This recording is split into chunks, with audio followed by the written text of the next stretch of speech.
திமிரு, பயங்கரமான திமிரு. சொன்ன பேச்ச கேட்டாதானே. யாரையும் திட்டலங்க, என்ன நானே திட்டிக்கிறேன். ஏன்னா எங்க வீட்டுக்கார் மீன் எடுத்து வந்து குடுக்கும் போதே, அம்மா அதுல செனை இருக்கு, பாத்து வெட்டுமான்னு சொன்னாரு. வீடியோ எடுக்கிறதா இருந்தா முன்னாடியே எடுத்துக்கோன்னு சொன்னாரு. நான் தாங்க கேட்கல, அவசரப்பட்டு வெட்டிட்டேன். வெட்டிட்டதுக்கு அப்புறம் தாங்க தெரியுது இவ்ளோ பெரிய செனை இருக்குன்ட்டு. சரி, இத வீடியோ எடுத்து காமிச்சிருவோமே உங்களுக்குன்னு தாங்க இந்த வீடியோ எடுத்தேன்.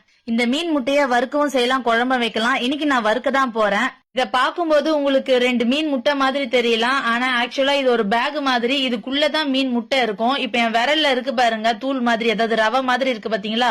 இது எல்லாமே ஒவ்வொன்னும் ஒவ்வொரு மீன். அப்ப பாத்துக்கோங்க இதுல எவ்வளவு மீன் இருக்கும்னு சொல்லிட்டு.